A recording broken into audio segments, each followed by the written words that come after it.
BCCL से धनबाद नगर निगम की लड़ाई 6-7 साल से चल रही है। होल्डिंग टैक्स बीसीसीएल नहीं दे रहा है, ये आपका विभाग है, तो कोर्ट से बाहर आप लोग बैठ के अगर वार्ता कर ले, क्योंकि होल्डिंग सब पहला दिन आपने हमारे सामने इस विषय को रखा है, हम अपने विभाग से जानकारी देंगे। तो कोशिश होगी कि होल्डिंग टैक्स देना। मैं तो बोला कि मैं इसको विशेष रूप से जानकारी लेने के बाद ही स्थिति होगी। देखिए, मंत्री जी झरिया मास्टर प्लान के तहत आए थे और यहाँ के जो समस्या है आप देख ही रहे हैं, कई दिनों से चल रहा था, चाहे केंद्रीय हो या बेलगरिया हो, विस्थापन का, कई ऐसे समस्याएं से हमारे धनबाद गुजर रहा था, जिसके कारण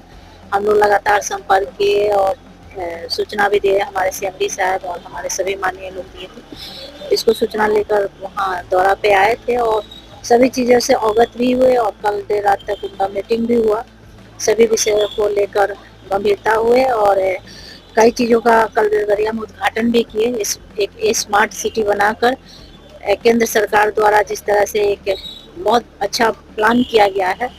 तो बहुत अच्छा हमको लगा कि एक निर्णय लिया गया है कि जो विस्थापित लोग हैं उनको बेहतर सुविधा तक बसाने का एक प्लान किया गया है। और हम यही चाहेंगे कि केंद्र जो द्वारा जो विस्थापित जो भी गए उनका मेरा एक ही मांग था कि जो भी लोग हैं जो अग्नि प्रभावित एरिया में उन्हीं को हटाया जाए,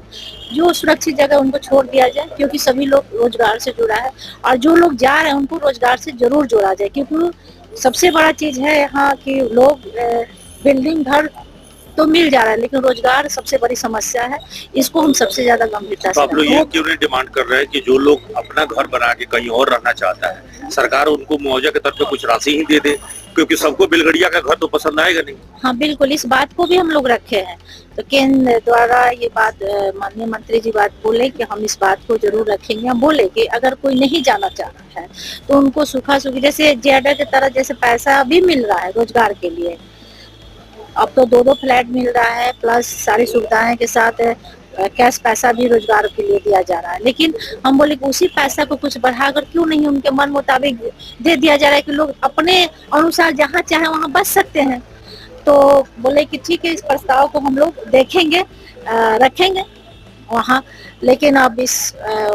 ये ऊपर का लेवल का बात है, हम लोग को जो बात रखना था वो हम रखते हैं। कोर्ट में गिरता जो है अभी चालू कराने के लिए रोड वाले मामले को हम लोग बोले, कल समय नहीं रहने, कल शाम में उनका दौरा भी था, लेकिन बोले कि हम देखिए सारे चीजों से अवगत है, हम बहुत कोशिश किए वहाँ ले जाने का, लेकिन बोले कि समय का अभाव है। हम वीडियो भी देखे हैं और सारे विषयों से सीएमडी साहब से हमारी बातें हो चुकी है। वहाँ जाना नहीं जाना वो विषय नहीं है, हमारा विषय है कि उस चीज को कैसे ठीक किया जाए, गैस रिसाव कैसे बंद हो, रोड कैसे चालू हो या चालू होने लायक है या नहीं, इस पे हमारा सबसे ज्यादा फोकस है। माननीय मंत्री जी का कहना था, तो इस विषय पे वो हम अवगत करा दिए। धनबाद नगर निगम के क्षेत्र में जो बीसीसीएल का माइंस एरिया और ये पड़ता है, तो आप समझ रहे होंगे कि काफी दिनों से होल्डिंग का मामला पड़ा हुआ है कोर्ट में, तो ये कोर्ट में भी चल रहा है। तो हम लोगों ने ये प्रयास किया है कि चूंकि कोयला मंत्री हैं और उनको इस विषय को इनको संज्ञान दिया गया है, क्योंकि अगर बीसीसीएल होल्डिंग का अगर उसका पूरा पैसा आता है तो धनबाद नगर निगम क्षेत्र में विकास की रफ्तार और तेज हो जाएगी। इस संबंधित में भी उनको जानकारी दी गई है, क्योंकि ये मामला उनके संज्ञान में नहीं था और धनबाद के मेयर होने के नाते हमारा एक फर्ज भी बनता था कि धनबाद की समस्याओं के बारे में और कोयलरी से जुड़े समस्याओं के बारे में उनको अवगत कराना। वो आउट ऑफ कोर्ट सेटलमेंट का ये विषय उनके संज्ञान में दिया गया है। उन्होंने कहा कि इस पर हम इसकी जानकारी उपलब्ध करा लेते हैं, तब इस पर हम इस पर माननीय विधायक जी ने चर्चा की है और कुछ दिन पहले उपायुक्त महोदय से भी बात हुई थी, सीएमडी से भी उन्होंने बात की थी और उस पर ठोस पहल के लिए तैयारी कुछ चल रही है। अब ये एक गंभीर विषय है कि ये एनएच का है, धनबाद का प्रमुख सड़क है, तो इसमें कैसे वो व्यवस्था सुदृढ़ की जा सकती है, इसके लिए बातचीत चल रही है।